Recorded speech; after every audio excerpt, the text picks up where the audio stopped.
Hi there, Sanmunani Molweni. Welcome to Fix channel. If you're new here, please subscribe before the end of the video. If you're returning, thank you for love and support. I appreciate you being shesha guys in kitchen. Ngiyaxolisa ngiphefumulela phezulu. Nizwile lengane ithi mina angenzi izinto ngokuncenga. Nizwile? Angicengi mina. Nali talk level. Lona ongazazi ukuthi usebenzaphi.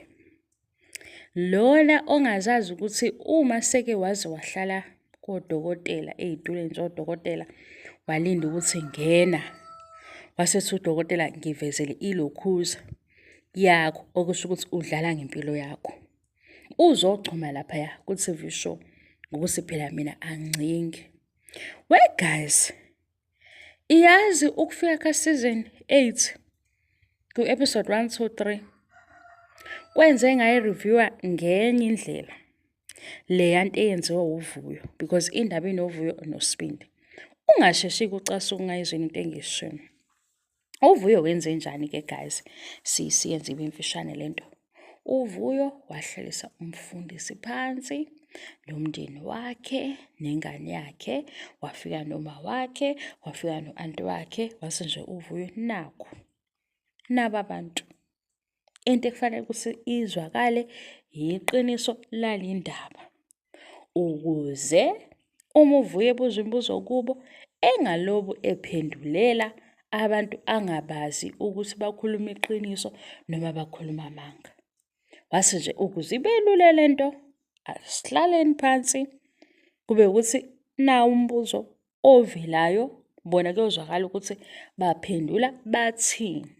Ngoba into eyenzeka ingane yentombazane bakwenza ngisho esibhedlela leyo nto kuthiwa hayibo umshado usuthola ingane ungashadanga. Nasekhaya lento igcina ikhulumeka kuthiwa abazali bebuze kwintombazane as if oyintombazane unamandla okwenza njani. Umfana mayeseshona le ejika indlela kuze kube ngathi yintombazane errong. Wathi uVuyo mfundisi, sit down. Pastor's wife, sit down. Singaye wena mfana, sit down. Ithodla leli elusibindi osezophapha la ku season 8 ethi akancengi yena. Akancengi nje ubuya le kodokotela. Uthi lento ayibuyela kudokotela isho ukuthi uyinsizwa uqinile. Sithi hayibo lona ugembula ngempilo yakhe. Agembule ngempilo yakhe kuze kubuka umhlaba wonke ajike lapho ezophakama akayazi into e-wrong ne-right. Wazama kuVuyo esathandana naye ukukhuluma naye emtshela ukuthi lokhu ku-wrong lokhu ku-right. Enzelani? Enzela phela ukuthi uma bene-future ezoba khona naye fanele ahambe nomuntu ozamayo ukuqonda, nomuntu ozazi ukuthi mase ngenza nje ngidala ingozi, mase ngenza nje ku-right. Manje ungaqhubeka kanjani nomuntu ohamba ecimezile guys? Ngempela nje umuntu osuthi uyamtshela avele acimeza avala amehlo. Ame ngokuthi uzosebenzisa lezi zinto ezi-wrong ezenziwe uyena. Afuna ukuphikha lezi indawo zokuthi akangiboni, akangihloniphi, ukhuluma kanje nami. Akavelanga wakhuluma kanje nawe, wena wenzeni? Wathi ke uVuyo naye i-meeting akukhulunywe kuzwakale. Wase ke wabuza umfundisi wathi mina ngifike kanjani kule meeting?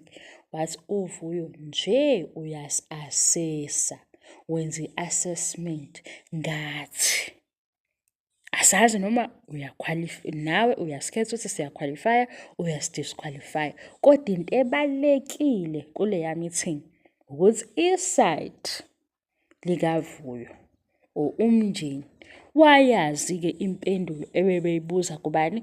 kuVuyo, because uVuyo akakwazi ukuphendula ukuthi umfana uzolobola ngempela umfana ebamba eyeka. Wanikwa ithuba lokuthi akachaze etafuleni. Uma esechaza etafuleni yena ufuna ukukhuluma ngezinto esezenzeke after enza izinto ezi-wrong. Namhlanje ke ulapha ku season 8. Uthini kulo season 8? Uthi yena akancengi. Ubani vele ofuna ukuncenga ingane engafuni ukukhula isize yaba nezingane?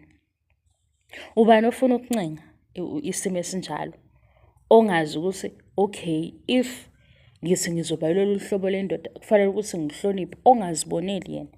Noma eseboniswa abazali bakhe ephinde ethi, hhayi mina angifuni ukutshelwa into uma ngithi ngizoyenza, ngiyayenza. Simbona kuThando Nesithembu kunezinto ayesethe uredi ukuzenza kungakafiki izingane zesithembu wangazenza. Kwafika uThando Nesithembu kwaba nezinto asuzozenza, kwafika uSeason 1 wangazenza. Ku-Season 2 kukhona ezinye ase uzozenza waphinde wangazenza. Uye-ke uyakhukhumala kuThando Nesithembu because ishow yabazali bakhe uzositshela ukuthi yena akancingi. Wakuvulela isikhala, wakunika i-page uvuyo wathi bhala, kuzwakala ukuthi ubhala ukuthini. Wabhala amahliphihliphi, wakhuluma into engekho. Wathi-ke yena wathatha leli thuba wathi ufuna ukuzenza ngcono ngomunye umntwana. Wafuna ukuveza leli side elingamenzi muhle, kanti nathi usekhohle ukuthi besiyibuka i-TV show, besimuzwa ekhuluma. Ayithule-ke ingane wegazi, anitshele leya ngane eyithodla ukuthi ayithule, ingabisaphawula kakhulu ngoba sizwile amasayidi onke. Emva kwalokho-ke ayiqhubeka ishow kodwa ibiqhubeka ngeqiniso. Thank you so much for your love and support. Ngiyabonga angiqedi. Bye.